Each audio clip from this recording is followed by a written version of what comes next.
સાથે પરણીને જે અંધાપો ઓળી લીધો, પાટો બાંધો, અને જેથી કરી તમે અંધાપો ઓળી પાતિવ્રત્ય ધર્મનું પાલન કર્યું, મને ગમ્યું. આ એગ્રી છું તમારી સાથે. પરંતુ એક આધારી તમે પાટો ન બાંધ્યો હોત, ખુલ્લી આંખે આ જગતને જોયું હોત, તો મારા બાળકોને બચપણથી તમે સંસ્કાર આપી શક્યા હોત. કારણ કે આંખ બહુ જ તુલસી કહે, આંખ બહુ જ કિંમતી છે. આંખ જેને તેને ન અપાય. આંખ બહુ જ જેને મારો તુલસીદાસજી આધ્યાત્મિક દ્રષ્ટિમાં કહું તો આંખ તો બહુ જ વિચારવાન છે. હા, આંખ માટે તો કહી શકાય કે આંખ આવે તોય તકલીફ, આંખ જાય તોય તકલીફ, આંખ કોકના ઉપર પડે તોય તકલીફ. યાદ રખના, દ્રષ્ટિ મહત્વની. બાલકાંડમાં જ્યારે શરૂઆત કરી રામાયણની, ત્યારે લખીને આપ્યું છે આ કથા કોની છે, એવો એક શબ્દ લખ્યો. કારણ કે એ જમાનામાં તુલસીદાસજીને આ જાતિ ભેદ છે ને એ આજનો નથી, વર્ષોથી ચાલે છે. અમે ઊંચા, તમે નીચા, અમે આમ ને અમે આમ, એ ભેદ વર્ષોથી ચાલે છે ને એ જતો નથી. ઊંચું કોણ છે એ 9 દિવસમાં હું રામાયણમાં કહીશ કે કોને ઊંચા કહેવાય. જાતિથી ઊંચો નથી. શ્રી કૃષ્ણને દ્વારકાના રાજ દરબારમાં કહેવું પડ્યું હતું, મોટા ભાઈ બીજું તો હું શું કહું, પણ મારા યદુવંશીના હાથમાં જે હું પ્યાલાઓ જોઉં છું ત્યારે મને બહુ જ પીડા થાય છે. અને યાદ રાખજો, દુર્વાસાનો ભયંકર અપરાધ થશે એ દિવસે 56 કોટીઓને પાછું પડવું પડશે. અને પડ્યા નહીં, આજ સુધી પડ્યા. યાદ રાખજો, ખુલાસો ન કરાય પણ મારો દેહ યદુવંશી જ છે. તો સાધુતામાં આવ્યા છે, બાકી મારો દેહ. તુલસીદાસજી આ કથા કોઈ વર્ણની નથી, કોઈ જાતિની નથી. તો રામાયણ ખોલો, એમાં લખ્યું છે પહેલો શબ્દ વર્ણ, અને રામાયણ પૂરી કરો એટલે છેલ્લે શબ્દ લખ્યો છે માનવ. એક વર્ણ અને એક માનવની રચાયેલી આ કથા. તુલસી એમ કહેવા માંગે કે આ કોઈ જાતિની કથા નથી, વર્ણની કથા નથી. જે સાચો માનવ હોય આ કથાનો અધિકારી છે.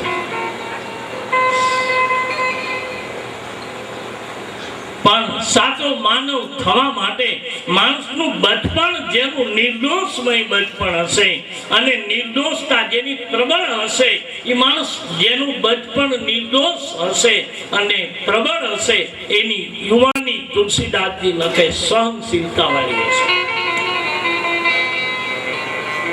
કારણ કે યુવાનીમાં સહન જ કરવાનું આવે. યાદ રાખજો, બુઢાપામાં આપણે સહન નથી કરતા, એ તો પછી કર્મ ભોગવી છે. આપણે ક્યાંય શાંતિ નથી, કોઈ આપણને બોલાવતું નથી, એટલે આપણને બધું પેલું થાય કે આપણા ઘરમાં આપણને કોઈ બોલાવે નહીં, કોઈ પૂછે નહીં, કોઈ કંઈ નહીં, એટલે એકલાપણું લાગે છે. કારણ કે બહુ ઘેરાવો કરીને જિંદગી કાઢી છે ને, એટલે હવે એકલું ગમતું નથી ક્યાંય, એટલે શાંતિ નથી. બાકી વૃદ્ધાવસ્થામાં બીજું નથી હોતું. સહન કરવાની વાત તો યુવાનીમાં આવે છે. જેનું બચપણ, અને રામાયણમાં બધા પ્રસંગો લખ્યા છે. ગંગાજી બહુ જ રૂડા લાગે, બહુ જ ગમે ગંગાને ક્યારે. અમે તો હમણાં જ કથા કરીને આયલા આવી છે. કેટલો મહિનો થયો? હા, 2-3 મહિના જેવું થયું હશે. અમે બિહાર પ્રદેશમાં હતા, ત્યાં કથા કરી તો ત્યાં અદ્ભુત નવાઈ લાગે, આશ્ચર્ય લાગે આપણને કે દુનિયામાં કેવી ઘટના. અંગ ઉપર પહેરવા વસ્ત્રો નહીં બાપ, અને કેળના પાંદડા વીટી વીટી યુવાન ભાઈ બહેનો કથામાં લેશે. અંગ ઉપર કેવલ કેળના પાંદડા, અને છતાંય હિન્દી ભાષામાં કથા એટલે સમજે, પણ રામકથાને સાંભળીને કેળના પાંદડા ઉપર પાણીના ટીપા પડતા હોય એવા રોવે. હું હમણાં જનકપુર હતો, બાજુમાં પ્રદેશમાં. મેરે ભાઈ બહેન, રામકથા કંઈક જુદી વસ્તુ છે. મારું તમારું જીવન જીવતા આવડે તો જીવન જીવવા અને આનંદ કરવો છે. આપણે રમવું હોય છે, અહીંયા મોઢા ચડાવીને આવવાનું જ નથી, કારણ કે મોઢા ચડાવીને તો ઘીરે બેઠા જ છે, એટલે અહીંયા તો આનંદથી જ રહેવાનું. હા, અને આ દુનિયાનો ક્રમ કેવો, ઘરેથી બહાર નીકળે એટલે તુરંત જય શ્રી કૃષ્ણ, જય ભગવાન, કેમ છો કેમ છો, અને બહારથી ઘીરે જાય એટલે તરત મોઢું ચડાય. એટલું ઘીરે કરે તો બહાર કાંઈ કરવાની જરૂર નથી. માણસને સમજાતું નથી. આજે બાલકાંડ નિર્દોષતાનો કાંડ છે, અયોધ્યા કાંડ સહનશીલતા. કારણ કે અયોધ્યા એ યુવાનીનો કાંડ છે. ભગવાનને વનવાસ થયો ભર યુવાનીમાં, અને છતાંય માણસ ઘણી વખત આપણે સહન કરી શકીએ પણ શીલ ન હોય. તમે જુઓ, ઘણા સહન કરે પણ શીલ નહીં હોય બિલકુલ. સહન કરીને પણ બળબડ કરતો બોલતો હોય. ઠીક છે, હવે અમે રહ્યા એટલે તમે બોલો છો, નહીં તો તમે શું બોલો, હવે અમારાથી કાંઈ થાય નહીં એટલે તમે બોલો છો. સહન કરી લે પણ સહનતાની સાથે પોતાનું શીલ ગુમાવી દેશે. એટલે ભાઈ બહેન, અયોધ્યા કાંડ એ સહનશીલતાનો કાંડ છે. અને પછી ત્રીજો સોપાન આવે અરણ્ય કાંડ. માણસની બચપણ બરાબર નિર્દોષ હોય, યુવાની જેની સહનશીલતામાં વીતે, તો ત્રીજો કાંડ એટલે ત્રીજું મારું તમારું જીવન આવે છે અંદરથી આત્મીયતાનું વૈરાગી પણ. માણસ એની મેળાએ આ છોડવું ન પડે, છૂટે. ગામડાના છીએ, આપણને બધાને ખબર છે કે આકડાનું પાન તોડો ને લીલું એટલે ચીર નીકળે ને. વડનું પાન તોડો તે ચીર નીકળે, દૂધની ધારા થાય જ. પણ એ સુકાય પાંદડું ખરી જાય તો કાંઈ ન નીકળે. એમ આ જગતમાં વૈરાગીપણું કાંઈ છોડવું ન પડે, પણ જો અંદરથી એની મેળાએ છૂટી જાય એટલું યાદ રાખજો. એ ભૂલાઈ જાય ને એ છૂટી જાય, ભૂલી જાવ ને એ યાદ છે. છોડવું ન પડે, આમ છોડીને અમે ક્યાંક જતા રહીએ ના, જ્યાં છો ત્યાં આ વસ્તુ કરી શકાય. આ ત્રીજો કાંડ. ચોથો કાંડ છે કિષ્કિંધા. પછી માણસને એની મેળાએ તમે જ્યારે જીવનનો ત્યાગ આવે, આ મેળાએ આંતરિક ત્યાગ આવે ને, ત્યારે યાદ રાખજો, ત્યાગ આવશે એટલે મિત્રતા આવશે. કારણ કે આ દુનિયામાં પ્રેમને માટે એક ડિસ્ટન્સ જરૂરી છે. જ્યાં પ્રેમ છે ત્યાં અંતર જરૂરી છે. જો પ્રેમમાં અંતર નહીં હોય તો ત્યાં પ્રેમ નહીં રહે. આ મંદિરના પૂજારી શિવજીની ઉપર સેવા કરે નજીક જઈને, અને આપણે દૂરથી પગે લાગીએ, પણ જેટલો આપણને વાલો હોય એટલો કદાચ નજીક જેનારાને નહીં હોય, કારણ કે અંતર તૂટ્યું. પ્રેમમાં અંતર અતિ આવશ્યક છે. બિલકુલ ગામડાનું દેહાતી દ્રષ્ટાંત આપીને કહું તો કહી શકું કે સદાય વખતે જે એકાબીજાના પતિ પત્નીના જીવનમાં પ્રેમ હોય એ લગ્ન પછી લગભગ ન હોય. નીકળે કોક તો ખબર નહીં તો, કારણ કે અંતર છે. પ્રેમ અંતર માગે જ સવાલ નથી. હા, રામચરિત માનસનો આ ડીમ ઘોષ છે કે રામ અયોધ્યામાં હતા ત્યાં સુધી એને ઓળખી ન શક્યા, અને ગયા પછી એના પાછળ લોકોએ નિયમ અને સંયમનું પાલન કર્યું. મહાત્મા ગાંધી એને મારો વેદ અને આપણા શાસ્ત્રો એને તંદ્ર અવસ્થા કહે છે. કદાચ આ લક્ષ્મણ જાદો હશે તેથી કદાચ આપણે એને નહીં ઓળખી શક્યા હોય, પણ એ ગયા પછીની જે એની ઓળખાણ હવે જે મળી રહી છે એ કંઈક અદ્ભુત મળી રહી છે. મને એ તો માયલો જાણતો હોય બાપ. હા,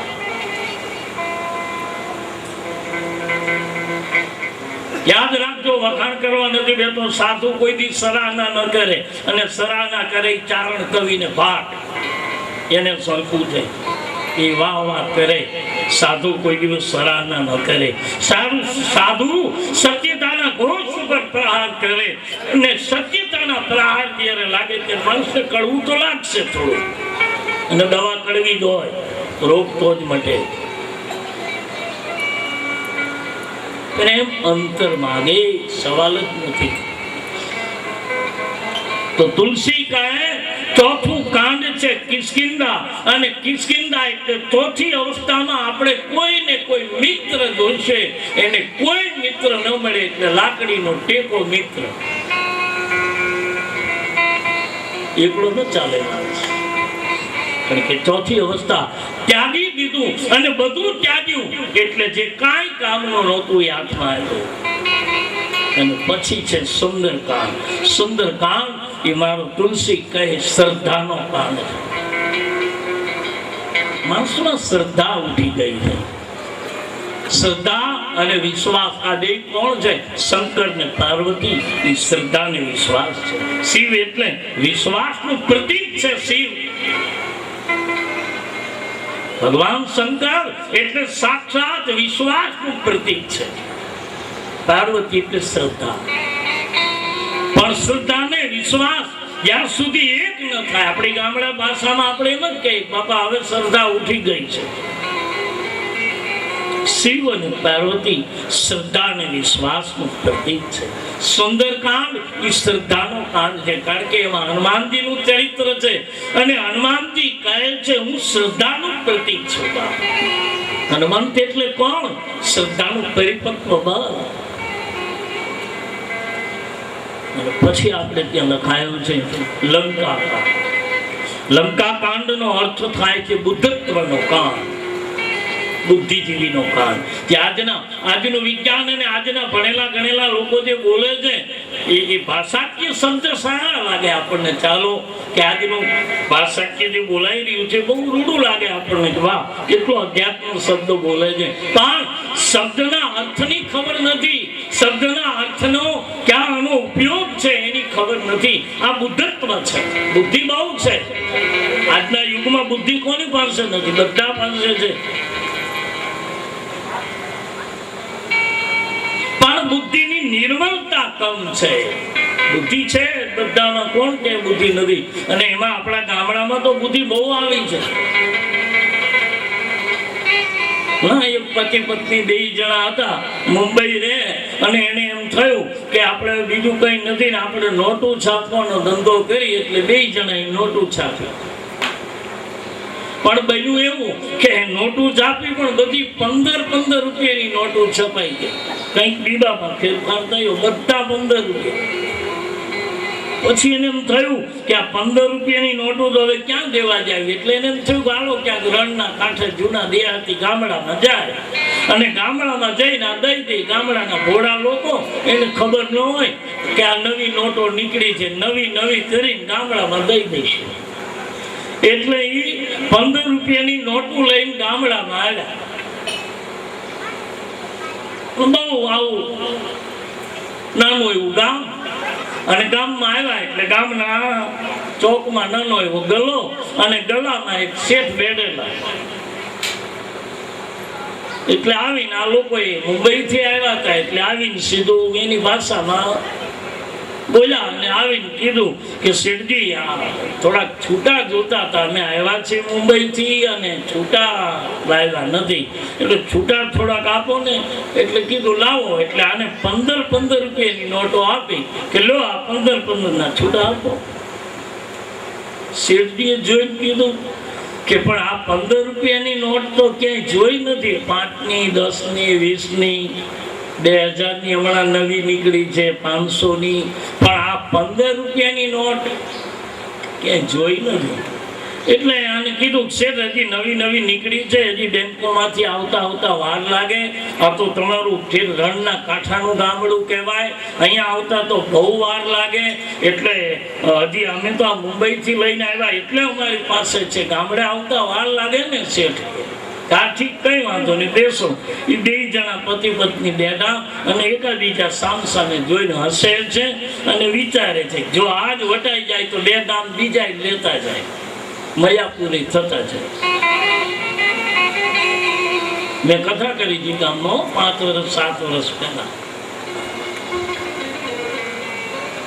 પછી 15 રૂપિયાની નોટો આપી અને પોતે બેઠા છે. શેઠે કીધું શેઠાણી કે હા ક્યાં છો? કે આ રહી. કેમ કે આ મુંબઈથી મહેમાન પધાર્યા છે ને, એની પાસે છૂટા નથી, તો છૂટા લેતા આવો ને કે કેટલા લેતા આવો, કે 500 રૂપિયાને લેતા આવો છૂટા.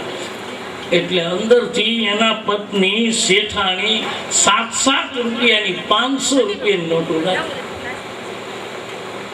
બધી 7 રૂપિયાની નોટો. એટલે આને આવીને દીધી, લો આ શેઠ 500 ના છૂટા. એટલે આને જોઈને કીધું પણ કે આ 7 રૂપિયાની નોટ. એટલે આને કીધું કે શેઠ કે હા, અમારો ધંધો તો આ જ હતો, પણ અમારી ભૂલ થઈ ગઈ, એટલે હાથની છપાણી તમારે 15ની, બાકી અમે આ જ કરી હતી. તમે મુંબઈ રહો છો ને અમે કદાચ મયાપુર રહી છે, બહુ ફેર નથી. બની શકે. બુદ્ધત્વનો કામ છે. માણસની બુદ્ધિ બહુ છે. રામાયણમાં લખ્યું છે કે બુદ્ધિ બહુ આવશે કલિકાળમાં, પણ બુદ્ધિને નિર્માણ કરવા માટે ચતુર બુદ્ધિ હશે. અને છેલ્લો કાંડ છે ઉત્તરકાંડ, અને તુલસીદાસજી લખે છે આવા 7 કાંડના આરંભમાં તુલસીદાસજી ગણપતિ અને સરસ્વતી બંનેને કથાના આરંભમાં વંદન કરે છે. તો સૌ પ્રથમ શ્રી ગજાનન ગણપતિ મહારાજને વંદન કરીએ અને આ કથાનો આરંભ કરીએ. પણ રામાયણમાં તમે જુઓ, બધી જગ્યાએ જ્યાં જુઓ ત્યાં પહેલી વંદના ગણપતિની આવે. પણ રામાયણમાં તુલસીદાસજીએ ગણપતિની નથી કરી, ગણપતિ અને સરસ્વતી બંનેની ભેળી વંદના કરી. તુલસીદાસજીને પૂછ્યું કે ભાઈ ગણેશ તો બરાબર છે, પણ સરસ્વતી, ત્યારે બહુ સુંદર જવાબ આપ્યો તુલસીદાસજી કે ગણપતિ છે ને, યાદ રાખજો, રિદ્ધિ સિદ્ધિનો દાતા ગણપતિ નથી, નથી ને નથી. ઘણા એમ કે ગણપતિ રિદ્ધિ નહીં. ગણપતિનો અર્થ થાય છે, ગણપતિ 2 છે બાપ. એક રુદ્રીમાં કહેવાતા ગુણપતિ, અને એક જે કાયમ પૂજાતો ગણપતિ, જે તમામ સાધનામાં હોય, લગ્નમાં હોય, બધા શુભ કાર્યમાં. પણ એક છે ગુણપતિ અને એક છે ગણપતિ, જે શંકરના લગ્નમાં પણ હતા. એને ઘણા પૂછે કે શંકરના લગ્નમાં, હા, પણ ઈ ગુણપતિ છે, અને ગુણપતિ રુદ્રીમાં આવે. આ ગોર બાપાને ખબર હોય, રુદ્રી ગવાય ને, એ રુદ્રીમાં ગુણપતિ આવે બાપ. અને એમાં ગુણપતિ જે છે એ ગુણપતિ શંકરના લગ્નમાં છે. અને આપણે જેને કાયમ ભજીએ છીએ એ ગુણપતિ નહીં, ગણપતિ. અને ગણપતિ કોઈ દિવસ રિદ્ધિ સિદ્ધિ ન આપે. રિદ્ધિ સિદ્ધિ નો દાતા તો છે આમ બેઠો હનુમાન, અષ્ટ સિદ્ધિ નવનિધિ કે દાતા, અને અસુરદીન જાનકી માતા. તમે કોઈ પણ મંદિરમાં જાઓ ને એટલે એક બાજુ ગણેશ ને એક બાજુ હનુમાન બેઠા છે. એ 2 જણા કોણ છે? એક દેના બેન છે ને એક લેના બેન છે. ગણપતિ એમ કહે કે હનુમાનજી એમ કહે કે હું રિદ્ધિ સિદ્ધિનો દાતા છું, લઈ જાઓ, આપી દે. પણ હનુમાનજી કહે હું વાંદરો છું, આખી લંકાને બાળી, ઉલટ પલટ લંકા બાળી, અને પાછો સમુદ્રમાં ડૂબીને આવતો રહ્યો. એ સોનાની કણી લેવા ઉભો ન રહ્યો, આપી દીધી, બાળી નાખી, વાત ખતમ. એમ હનુમાનજી કહે હું અષ્ટ સિદ્ધિ અને નવનિધિનો દાતા છું, આપું જરૂર, પણ ગણપતિની સામે આપવું જોઈએ. એટલે ગણપતિનો અર્થ થાય વિવેક. સંપત્તિ ઘણી હોય પણ વિવેક ન હોય તો? ઘણાની પાસે તમે જુઓ વાણી બહુ હોય પણ વાણીનો વિવેક ન હોય. માણસને વિવેકની જરૂર છે, અને ગણપતિ વિવેક આપે. ઠાકુર રામકૃષ્ણ ચિત્રકૂટ એમ કહે છે, ઠાકુર રામકૃષ્ણ બિલકુલ અનપટ હતા, નિરક્ષર, બિલકુલ અભણ, પણ આત્મજ્ઞાન એટલું બધું અદ્ભુત હતું કે એની પાસે આત્મ તેજ અને આત્મજ્ઞાન હતું, પણ એની પાસે બોલવાની શાબ્દિક ભાષા નહોતી, શબ્દ ન બોલી શકતા, કારણ કે બિલકુલ અનપટ હતા. પછી કહે છે કે ઠાકુર રામકૃષ્ણએ પોતાનું આત્મજ્ઞાન સ્વામી વિવેકાનંદને આપ્યું અને કીધું કે આખા ભારતમાં અમારા એક એક શબ્દનું પ્રવચન આપજો અને એક એક શબ્દ ઉપર સ્વામી વિવેકાનંદ બોલતા, અદ્ભુત બોલતા. હા, સ્વામી વિવેકાનંદ એમ કહેતા કે અમુક જીવનના માણસમાં આપણે ત્યાં તંદ્ર અવસ્થાની એક સમય હોય છે, જે તંદ્ર અવસ્થા જેને કહેવાય. કઈ કહેવાય તંદ્ર અવસ્થા? કે માણસ હોય છે ત્યારે એની કોઈ પણ ઇજ્જત કિંમત નથી હોતી, પણ ગયા પછી એની બહુ જ, તમે માની લો કે દેવીદાસ બાપુ હતા ત્યારે એમ કહે છે ને કે દેવીદાસ બાપુને 1 મહિના માટે કોઈ અપહરણ કરી ગયું અને 1 મહિના પછી પાછા મૂકી ગયા. એટલે દેવીદાસ બાપુને માં અમરે પૂછ્યું કે બાપુ તમને કોણ લઈ ગયું હતું? 1 મહિનાથી હું રાહ જોઉં છું, તમને કોણ લઈ ગયું હતું? તેથી દેવીદાસ બાપુ બહુ જ વિવેકતાથી જવાબ આપ્યો, આવી સાધુતાને નમન કરવાની ઈચ્છા થાય બાપ. ત્યારે એને જવાબ એવો આપ્યો કે બેટા અમાર જે લઈ ગયા એના નામ નો અપાય, મૂકી ગયો એનું ભજન કરાય બેટા.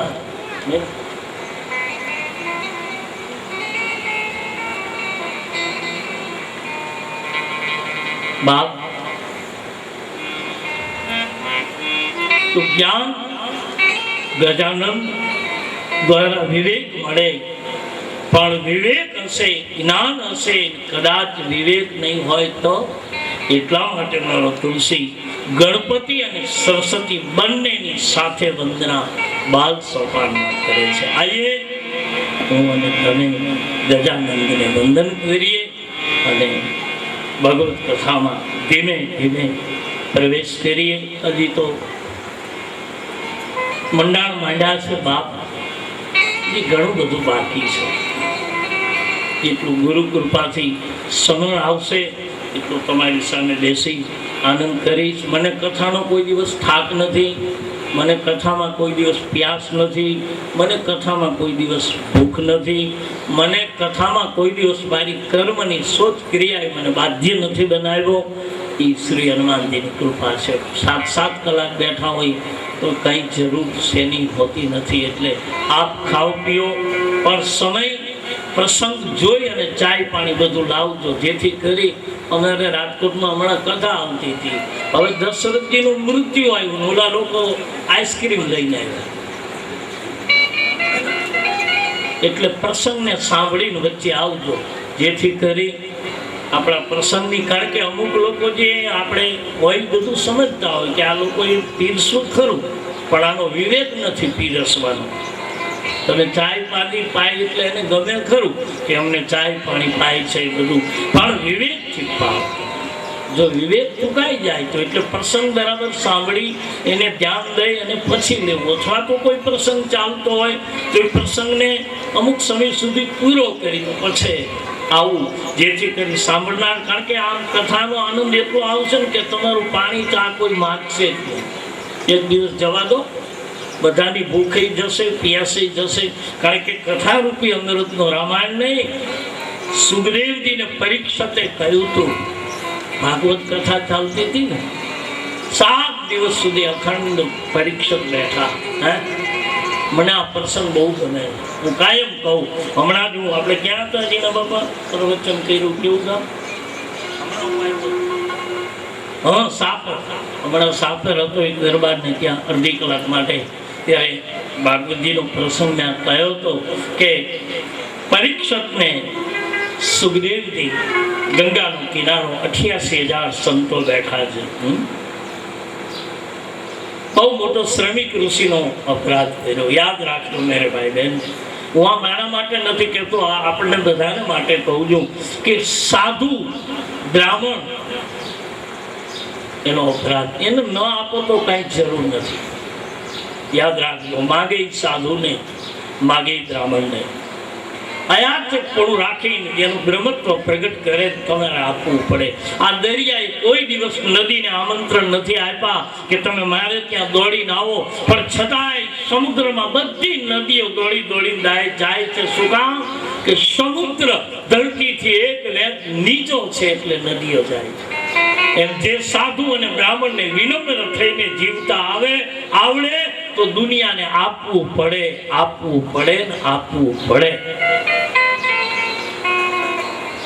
સાધુ થઈને જીવતા આવડે તો, બાકી બાવા કે લોકો સાધુ થતા આવડે. જેનું બ્રહ્મત્વ પાકે એ વિપ્રને માટે કોઈ દિવસ લાંબો હાથ કરવો પડે બ્રાહ્મણને. હું તો નથી માનતો બા, નહીં, મને તો મારા ગુરુની મનાય છે બા, મારી માન્યતા ના પાડે.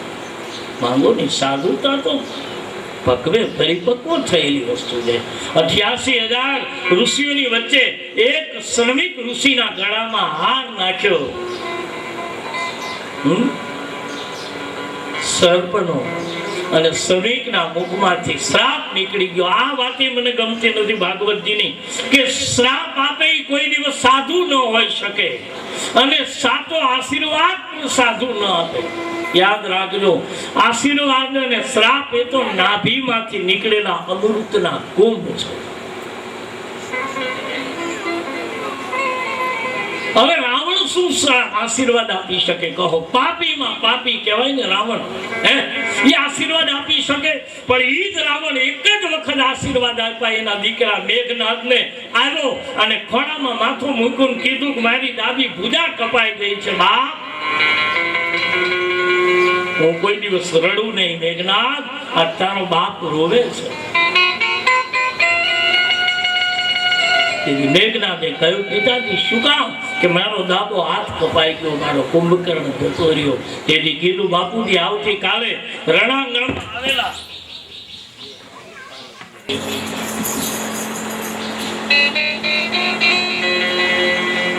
સૌ શ્રોતાભાઈ બહેનો, મહેમાન મહાનુભાવો, આ સમસ્ત ગામના સહયોગથી ચાલી રહેલી સિણોજીયા પરિવારની આ રામકથામાં આપ સૌને વ્યાસપીઠથી મારા પ્રણામ. સૌને જય શ્રી. સવારના સત્રમાં બાલકાંડના આરંભે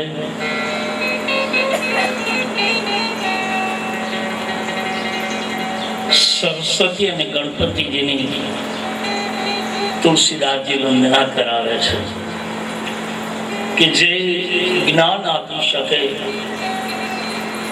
એની સાથે વાણી પણ અતિ આવશ્યક છે.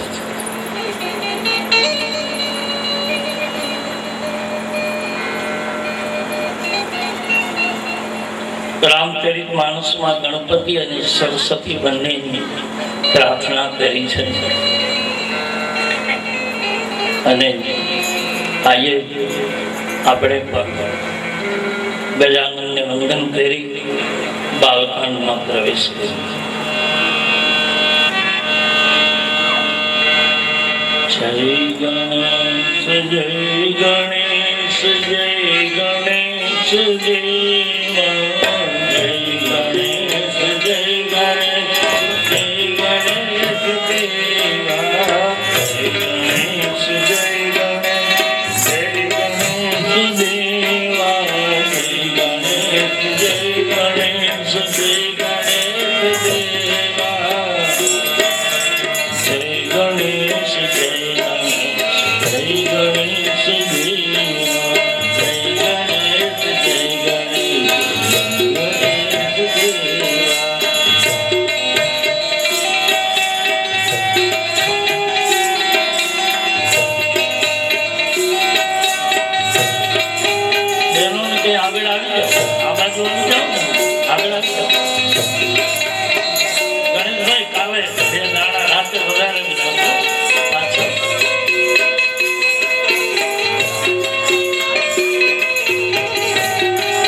કાપે છે. બંનેની પ્રાર્થના કરી અને રામકથામાં તુલસી પ્રવેશ કરે છે. આઈએ हम भी राम कथा में प्रवेश करें.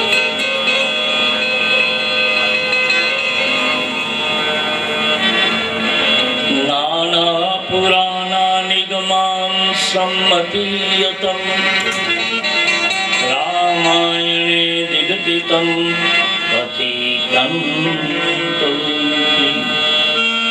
शांत सुखाय तुलसी रघुनाथ गाथा भाषा निबंधमती मंजुल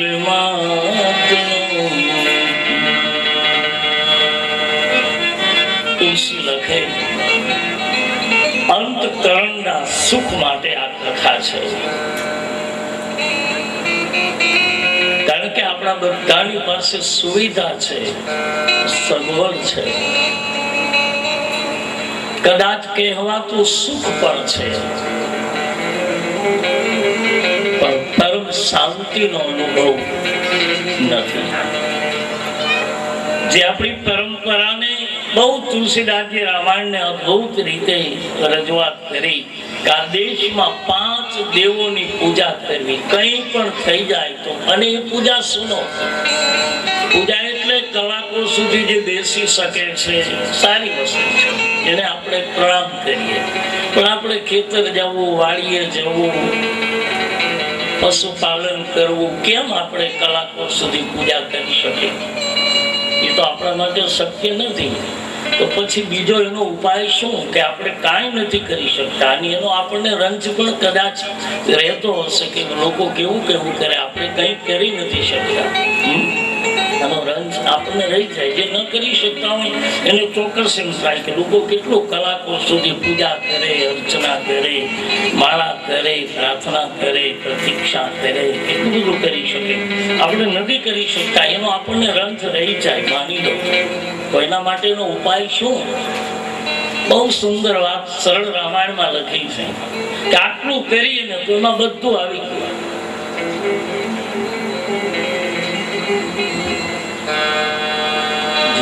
સુમિરત સિદ્ધિ હોય ગણનાયક કરિવર ભગન કરવું અમુગ્ર સોઈ બુદ્ધિ રાશિ સુગન સદન. પહેલા જ 16 લખ્યું કે જેનું સ્મરણ કરવાથી સિદ્ધિ પ્રાપ્તિ થાય એવા ગણપતિને મારી વંદના. પણ હવે આપણે રોજ તો ગણેશ ચતુર્થીના દિવસે કદાચ આપણે લાડુ બનાવી અને એની પૂજા કરીએ કે આપણા તિજોરીમાં પડ્યા હોય તો કાઢી નવડાવીને તે દિવસે કદાચ આપણે એક દિવસ કરી શકીએ, માનો. પણ અહીંયા તો લખ્યું છે કે રોજ ગણેશ પૂજા કરવી, રોજ નિત્ય ક્રમ રાખવો. એ તો શક્ય નથી. આપણે ગામડાના માણસો કેમ કરી શકીએ? પણ એના માટે મેં સવારે કહ્યું, ફરી વાર કહું, ગણપતિની પૂજા એટલે વિવેકથી જીવવું. આપણી વાણીમાં વિવેક, બેસવાનો વિવેક, ચાલવાનો વિવેક, ઉઠવાનો વિવેક, આ બધો વિવેક રાખવો, વિવેક ન ચૂકવો. ઘણાની પાસે વિચારો ઘણા બધા હોય પણ વિવેક ન હોય. આપણને લાડવો આપે પણ એમ કે લે બાવા લાડવો આપું, લાડવો આપ્યો એનો ભાવ છે પણ શબ્દ કંઈક બીજો. આ વિવેક નથી. યાદ રાખના, જેને તુલસી કહે કે જેને 24 કલાક વિવેકમાં રહેવું છે, એને મેરે ભાઈ બહેન ગણપતિની પૂજા કરવી, એને વિવેકમાં જીવવું. પછી કોઈ પણ જાતિમાં હોય. મેં હમણાં જ રાજકોટમાં કથા કરી હતી તો ત્યાં જોયું, એક કોળી સમાજનો માણસ હતો, અદભુત વિવેકી. આ કઈ વખાણ કરીને કઈ લેવું નથી, મેં સવારે કહી દીધું છે. પણ એનો વિવેક અદભુત લાગ્યો. માણસ વિવેકથી જીવે. ક્યાં કેમ બોલવું, કેટલું બોલવું, ક્યાં બેસવું. અમુક સ્થાન ઉપર આપણે, આપણી અમુક જાતિ હોય ને તો આપણે અમુક સ્થાન ઉપર બેસી નથી શકતા. એનો માણસને વિવેક હોવો જોઈએ. અને કદાચ ત્યાં કોઈ દિવસ બેઠા હોય તો બીજા માણસને ખબર પડે તેમ કે ના ના, એ ભાઈ ત્યાં ન હોય, એ ઓટલે હોય બીજો હશે, એ ત્યાં ન બેસે.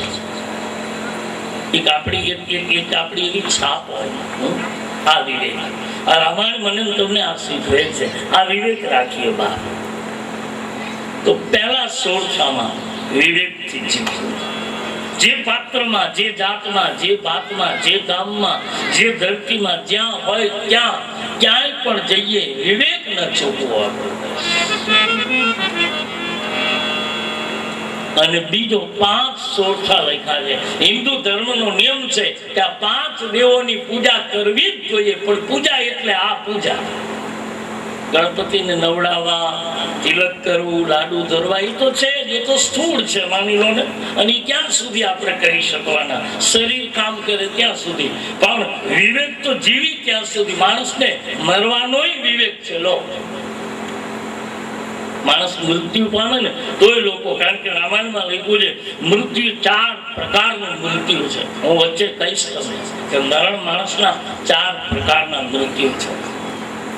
જેને મારો તુલસી મરણ વિધિ બતાવે છે કે એક માણસ મર્યા પછી એની પાછળ માણસ સોચ કરતો હોય છે, માણસ વિચારતો હોય છે. અને કોઈક માણસનું મૃત્યુ એવું થાય કે એના મરણ પછી માણસ એનો અફસોસ કરતો હોય. આખી જિંદગી વિતાવી કઈ કરી ન શક્યો, લો જતો રહ્યો, અફસોસ થાય. અને ઘણાનો શોક થાય કે આ માણસ સજીવ હોત તો સારું હતું. આવા 4 પ્રકારના મૃત્યુ 4 વર્ણો ઉપર લખ્યા છે. ક્ષત્રિય, બ્રાહ્મણ, વૈશ્ય અને શુદ્ર. 4 વર્ણો ઉપર મૃત્યુની ક્રિયા પણ તુલસી રામ કથામાં બરાબર સાંભળ્યા. પછી રામાયણ ઘેરે હોય તો જોજો અને વાંચજો. અને હજી કઈ પૂછવું હોય તો પૂછજો. 9 દિવસ પહેલો જ હોય. આપણે કઈ સંકોચ હોય તો પૂછજો. બાપ ગુરુ કૃપાથી જો મને સમજાશે આપની સાથે વાતો કરીશું. અને પછી લખ્યું છે મુકો વાચાલ પંગુ ચડ ગિરિવર ગગન જાસુ કૃપા સો દયા પ્રભુ શકલ કલી અન નીલ સરોવર શ્યામ તરુણ વારિન નજન કરહુ શંકુર ધામ સદા ક્ષીર સાગર સયન આકુંદ ઇન્દુ સમદેવ મારવનમ કરુણાયનમ જાગ દીન પરમે કૃપામરગમ.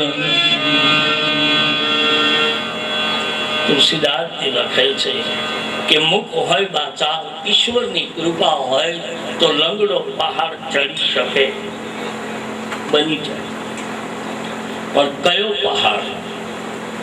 પેલા ડુંગરો નહીં, સુખ દુઃખનો પહાડ. આ જીવનમાં સુખ અને દુઃખના પ્રવાહો પણ આવશે ને પહાડો પણ આવશે. યાદ રાખજો, સુખ પણ એક પ્રકારનું છાયા છે અને દુઃખ પણ એક પ્રકારની. રામાયણમાં તો લખ્યું છે કે આપણું ધાયરું થઈ જાય ને તો ઈશ્વરની કૃપા માનવાની, અને આપણું ધાયરું ન થાય તો એની ઈચ્છા માનવાની. બસ કે મેં આ ધાયરું તો થઈ ગયું, તારી કૃપા, ન થયું તારી ઈચ્છા. આ બે ઈશ્વરના ન્યાયમાં બીજું આવે જ નહીં કે વાત ખતમ. કૃપા, ઈચ્છા. અને પછી તુલસીદાસજી લખેલ છે ક્ષીર સાગર શયન, વિષ્ણુ પૂજા. જે ક્ષીર સાગરમાં શયન કરે છે એવી વિષ્ણુની પૂજા હવે આપણે રોજ ક્યાં કરી શકવાના? નારાયણની પૂજા આપણે ન કરી શકીએ, પણ તુલસી કહે વિષ્ણુ પૂજા એટલે વ્યાપકતામાં જીવવું, વિશાળ જીવન રાખીને જીવવું, સંક્ષિપ્ત જીવન ન જીવવું. ઘણા બહુ જ સૂક્ષ્મ જીવન જીવે છે. યાર, જન્મ મળ્યો છે મનુષ્યનો બળે ભાગ માણસ તનો પાવા, તો સૂક્ષ્મ શું કામ? વિસ્તારથી જીવો ને બાપ, આનંદથી જીવવાનો અવસર મળ્યો છે. દેવતાઓ પણ માંગે છે, આ દેહની માંગણી કરે છે, પણ છતાં માણસને ઘણાની ચિંતા જ નથી આવો. અને કારણ વિનાના બીજાની ઉપાધિમાં અડધા થઈ ગયા છે. લો, ટીંકા બીજા અને પછી લખ્યું છે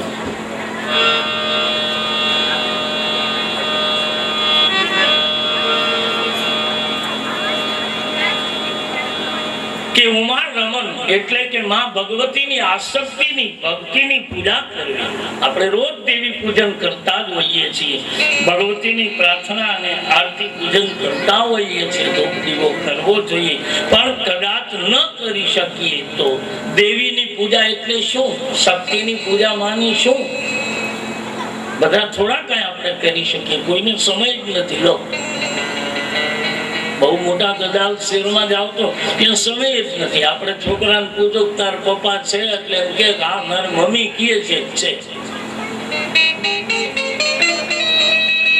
તને નથી ખબર કે ના કેમ મારા પપ્પા 12 વાગે આવે ને 4 વાગે વહી જાય. મારી માં એમ કે છે તાર પપ્પા છે, મેં જોયા નથી. કરો કલ્પના મેરો ભાઈ બહેન, આપણે નહીં કરી શકીએ રોજ શક્તિ પૂજા. શક્તિ પૂજાનો અર્થ થાય છે, શક્તિનો અર્થ થાય છે કરુણાની મૂર્તિ, માનું વાસ્તવ્યપણું, માનું પ્રેમ. જગતમાં જીવીએ તો પ્રેમથી જીવીએ. આવી 5 દેવોની પૂજા કરી અને તુલસીદાસજી લખે છે કે રામકથામાં આગળ વધે, સમાન સરોવર બતાવી એના 4 ઘાટ બતાવ્યા: જ્ઞાન ઘાટ, કર્મ ઘાટ, શરણાગતિનો ઘાટ અને પ્રપન્નતાનો ઘાટ. આવા 4 ઘાટ ઉપરથી આ કથાનો આરંભ થાય અને તુલસીદાસજી પછી ગુરુ વંદના કરે છે. લખ્યું છે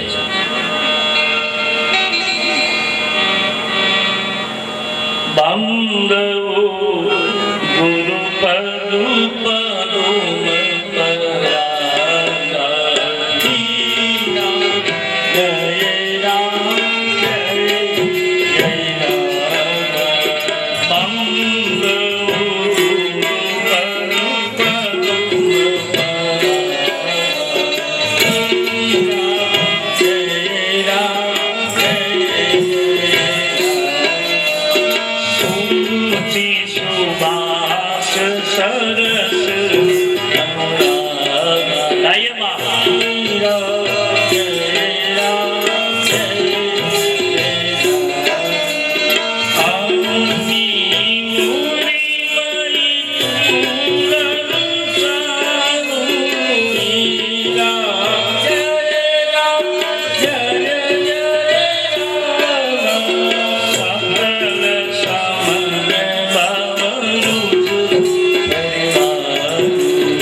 પછી તુલસી પોતાના ગુરુની યાદ કર્યા. નરહરિદાસ એના ગુરુ છે અને ગુરુની ચરણની રજની ઉપમા આપી. ધ્યાન દેના,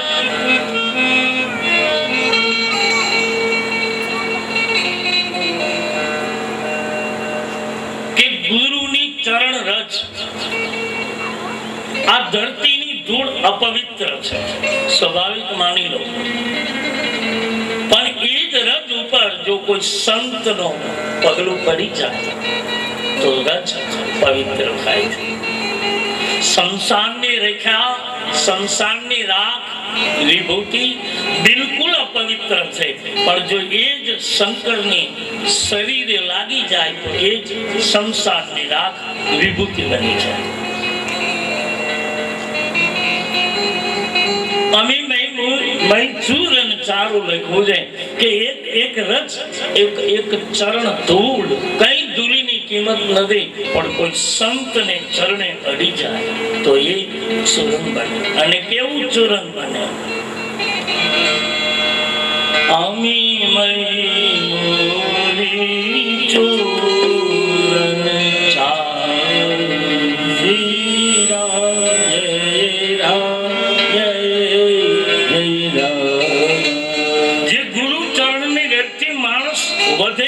એના તમામ સંસારના રોગોનો નાશ પામે છે. એના નખમાં દિવ્ય ક્રાંતિ છે મેરે ભાઈ બહેન, જેનું સ્મરણ કરવાથી હૃદયમાં દિવ્ય દ્રષ્ટિ પ્રાપ્ત. માણસ કહે છે ને કે નાભી કમળમાં આમ છે ને દિવ્ય આમ છે ને માણસ યોગ સાધન આ બધું કરી શકાય છે ના નહીં, પણ એ બહુ યોગ્યોની વાતો છે. આપણે ખાલી વાતો કરીને ખોખલી વાતો કરીને એમાં પસાર ન થઈ જવાય. હકીકત તો એ છે કે ખરેખર આપણે આચરણમાં આજના યુગમાં મેરે ભાઈ બેન જરૂર છે આચરણમાં ઉપયોગી થતું કોઈ પણ ભજન. બાકી વાતો કરી શકાય કે બધું આમાં જ છે, ઘટમાં હાલે ઘડિયાળ ને તમે કાંડે બાંધીને કામ કરો, પુરુષોત્તમ કહે પ્રાણિયા તમે ઘટ ભીતર જોયા કરો, એને કહેવાય તું જો. બધું આમાં નથી હોતું છે અવશ્ય ના નહીં, પણ એ આપણું ગજું નહીં. એ જે પહોંચ્યા છે મહાપુરુષોની વાત જુદી છે. આપણે સંસારી છીએ, કેમ પહોંચી શકીએ?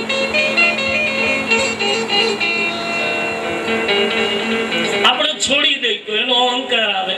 આપણે ઉપવાસ કરીએ તો કોઈ બોલાવી ન શકે. તમે જુઓ ઉપવાસ વાળાને બોલાવો એટલે આમાં એમ થાય કે આપણને એમ થાય આના કરતા બે ટાણા જમી લેતો હોય શું વાંધો.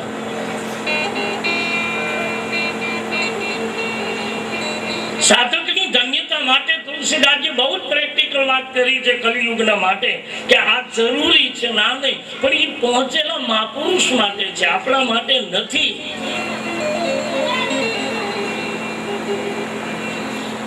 જેનું સ્મરણ કરવાથી હૃદયમાં દિવ્ય દ્રષ્ટિ થાય, સદગુરુ છે એની દિવ્ય દ્રષ્ટિ મળે, એ બધું બરાબર છે, આપણે કરી શકીએ. પણ આપણું ગજું નથી ત્યારે ભાઈ, એ તો કોઈની પરમ કૃપા ઉતરે.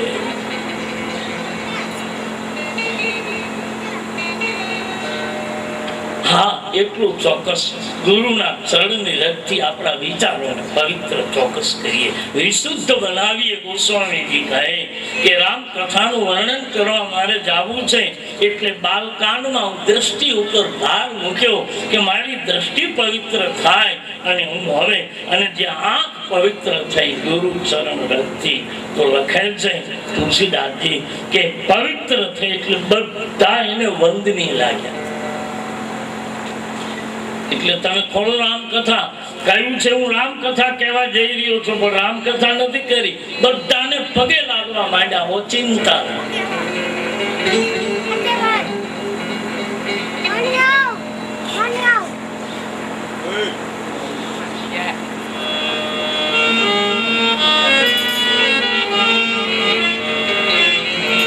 અદભુત વંદના ઉઠાવ્યા. દુનિયાનો સૌ પ્રથમ જગતમાં વંદની કોણ, કોને પગે લાગશું? મેરે ભાઈ બહેન રામાયણમાં લખ્યું છે જેના તેના પગ નહીં પકડતા.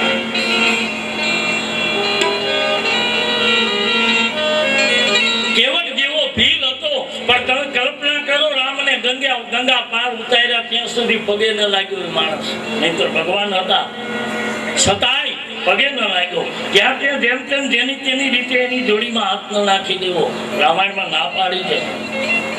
કારણ કે એક વખત રામાયણ લખે છે તુલસી કે એક વખત કોઈને પ્રણામ કર્યા પછી, વંદન કર્યા પછી, દંડવત કર્યા પછી સંપૂર્ણ શરણાગતિ સ્વીકારવાની તાકાત હોય તો જ પગ પકડતો.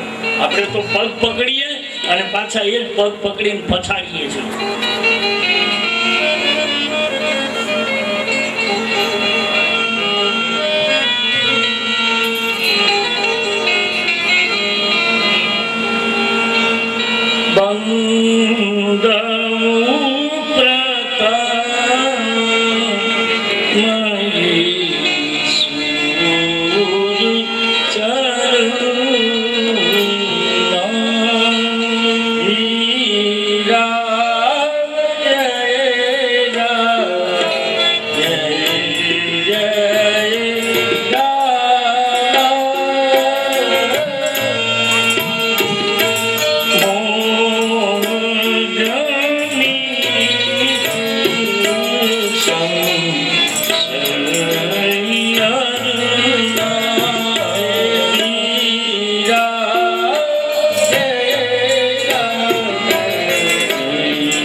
છે.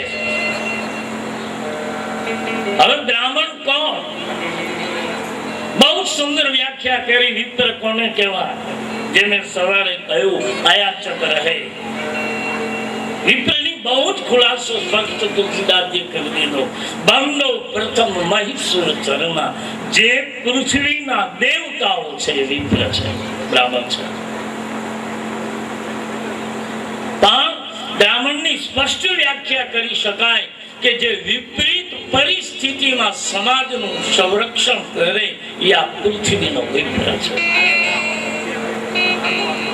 જે માણસ તમારા મોહમાંથી ઉત્પન્ન થયેલા બ્રહ્મનો નાશ કરે એનું નામ છે બ્રાહ્મણ.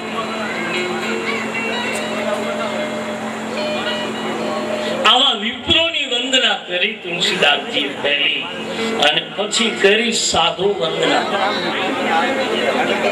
સાધુ કોને કહી શકાય?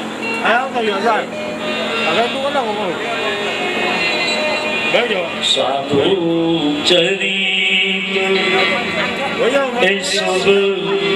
ચરિત્ર કપાસુ નીરસ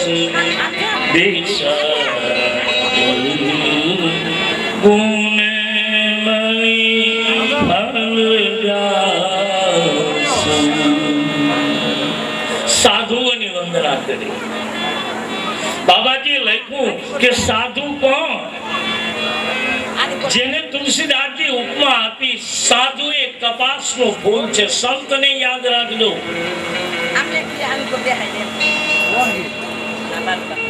તુલસીને પૂછ્યું કોઈ કે તમે સાધુને કપાસના ફૂલની ઉપમા કેમ આપી? કમળનું ફૂલ નહીં, ગુલાબનું ફૂલ નહીં, મોગરાનું ફૂલ નહીં, અને સાધુને કપાસના ફૂલની ઉપમા. મતલબ ક્યાં?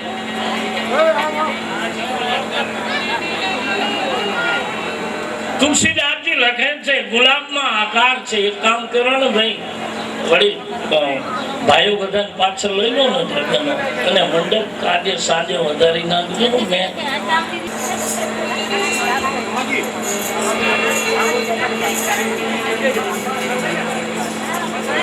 તુલસીદાસજી ઉપમા આપી. સાધુ માની ક્યાં? તો એને કહ્યું કે એક કપાસનું ફૂલ છે. ગુલાબ ન કહ્યું, ડોલર ન કહ્યું, મોગરાનું ફૂલ ન કહ્યું, કપાસના ફૂલની ઉપમા આપી. સુકામ બહુ જ સરસ જવાબ આપ્યો કે સાધુઓને ગુલાબમાં રૂપ છે, ગુલાબમાં ગંધ છે, ગુલાબમાં રંગ છે. સાધુમાંય ગંધ હોય, સાધુમાંય આકાર હોય, પણ તુલસી કહે કપાસનું ફૂલ. આપ સૌ જાણો છો મેરે ભાઈ બહેન, આપણે ગામડાના છીએ એટલે બરાબર ખબર છે કે કપાસનું ફૂલ એમાં બહુ રસ નથી. હા, જરૂર એમાં થોડો રંગ છે ચોક્કસ. કપાસની ફૂલની કાંઈ બહુ એવી કડીઓ પણ નથી હોતી કે જે કડી સોગાઈ બની શકે. પરંતુ એ કપાસમાંથી ગીંજવું તૈયાર થાય છે, પછી એમાંથી કપાસ તૈયાર થાય છે, પછી એને પીંજાય છે, એના તાણાવાળા થાય છે, એમાંથી પછી વસ્ત્ર બને અને મારા તમારા અંગને ઢાંકે છે. સાધુ એ છે કે બીજાના છિદ્રોને ઉગાડા અંગને ઢાંકે, એનું નામ સાધુ. સાધુ ચાલી ખુદડી કરે એવો સાધુ નહીં. જે બીજાને ઉગાડાને ઢાંકવાનું કામ કરે એનું નામ છે સાધુ. કપડાથી, ગણવેશથી, તિલકથી, આ તો બધું છે સાધુતાના લક્ષણો. પણ તુલસી કહે એટલું પર્યાપ્ત નથી. આ એનો અંદર માયલો પણ હોવો જોઈએ. અને પછી આખા સમાજની વંદના કરી કે સંતનો સમાજ શું છે? હાલતો ચાલતો પ્રયાગ છે બાપ. અને પ્રયાગમાંની ગંગા, જમુના, સરસ્વતી, જ્ઞાન, ભક્તિ, કરુણા, આ ત્રણેય નદીઓનો સમાવેશ છે. એનું નામ છે સાધુનો સમાજ. અને પછી તુલસીદાસજી વંદના કરી અને લખ્યું છે, વંદના કરતા તુલસીદાસજી લખે છે, હે બાપ, જગતમાં બધું વંદનીય છે, પ્રણામીય છે, પણ તુલસી કહે આખા જગતને વંદન કરતા છેલ્લે કહી દીધું,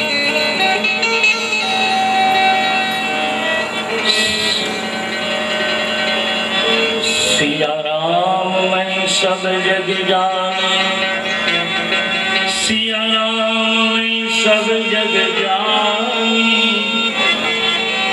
करूं प्रणाम जोरी. આખું જગત ઈશ્વરમય છે. અને પછી તુલસીદાસજી લખે છે કે જેની કથા કેવી છે એ ધરતીની વંદના કરી. મેં સવારે કહ્યું હતું કે બાપ જન્મદાત્રી, જ્યાં મારો તમારો જન્મ થયો છે, જે ધરતીમાં, જે સ્થાન ઉપર, જો આજે ભૂકંપ થયા પછી આપણે બહુ જ બદલાવ આવ્યો છે ને, પૃથ્વીનું બહુ જ પરિવર્તન આવ્યું છે. જે અમુક લોકોના દિમાગ કામ નહોતા કરતા, એ જે ગાંડા કહેવાતા હતા એ સાજા થઈ ગયા, અમુક જે સાજા હતા એ ગાંડા થઈ ગયા. આવું બધું ઘણું બધું પરિવર્તન આપણે ત્યાં આવ્યું છે. એ કુદરતનો ક્રમ છે. ભૂકંપ એક બહાનું છે, એક ક્રમ છે. પણ તુલસીદાસજી લખે આવા ક્રમ સમય ઘેર પૃથ્વીનું સામાજિક પરિવર્તન થાય છે ત્યારે માણસને આખું આપણું બધું જીવન પરિવર્તિત થઈ જાય. એ સ્વાભાવિક છે, સહજ છે, એક સ્ટેપ છે બસ. પણ છતાંય મારો તમારો જ્યાં જન્મ થયો છે, જ્યાં જે પૃથ્વીમાં, જે ધરતીના ટુકડામાં હું અને તમે જન્મા છે, એવી પૃથ્વીમાં કોઈ પણ સમયે મને તમને સપનું આવશે તો યાદ રાખજો, જે જૂના ગામમાં હતા ને એનું જ સપનું આવે, અહીંનું ન આવે. શું કામ? કે જે ધરતીમાં જન્મા છે, જે ધરતીમાં અમારો રાઘવ અને કૃષ્ણ બી નહીં ચૂકે. હા, તમે ગોકુળ મથુરાનો પ્રસંગ લઈ લો. મથુરા ગયા પછી આખો પ્રસંગ તમે લઈ લો. અદભુત સુરદાસજી લખ્યો છે કે રાત્રિનો સમય અને એક દિવસ સૂર્ય ઉદય થતા માની સામે બેઠા અને કહે છે, રાણીઓની સામે 8 પટરાણીઓ એને પીરસે છે. એમાં ખબર નહીં એને મિશ્રી પીરસાણી અને કૃષ્ણ ભોજન છોડીને ઉભા થઈ ગયા અને આંખમાં આંસુ આવી ગયા, આંખના પૂણા ભીંજાઈ ગયા. અને એને એમ થયું કે આ પટરાણીઓનું હું શું કહું, અને કદાચ એને કહીશ તો એને શું ખબર હશે. એટલે બન્યું એવું કે અટારી ઉપર જતા રહે છે. કૃષ્ણ બહુ જ રોવે છે, બહુ જ અતિશય રડ્યા એકલા. પછી ઉદ્ધવ જાય છે, મોટાભાઈ જાય છે. ઉદ્ધવ જઈને પૂછે છે, ગોપાલ શું છે, કેમ રડો છો ગોવિંદ? જવાબ આપે છે, ઉદ્ધવ શું કહું? કેમ?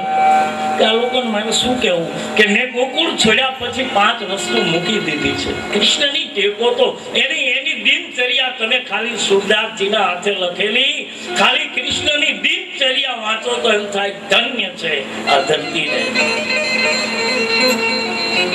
5 દિનચર્યાઓ કૃષ્ણની, 5 દિનચર્યાઓ રાઘવની. જાગીને શું કરવું આપણે એટલું નહીં કરી શકીએ, ચાલો, પણ અમુક ઈચ્છો તો આપણે થઈ શકે એવું છે. ન થાય કેમ? આપણે કરી શકીએ એમ છે, પણ કરવું જ નથી એનો પ્રશ્ન નથી. બાકી થઈ શકે. અમુક 5 વાતો એવી લખી છે કૃષ્ણએ જીવનમાં જીવીને રામ અને કૃષ્ણ બતાવી ગયા. એ હું અને તમે થોડું પણ કરીએ તો કાપી દે. આ રોગ જતા રહે, આ અમુક પ્રકારની પીડાઓ જતી રહે, અને પિતૃઓના દોષ નષ્ટ થઈ જાય. ત્યાં સુધી કૃષ્ણ બોલ્યા છે મારા કુળમાં પિતૃ ન હોય.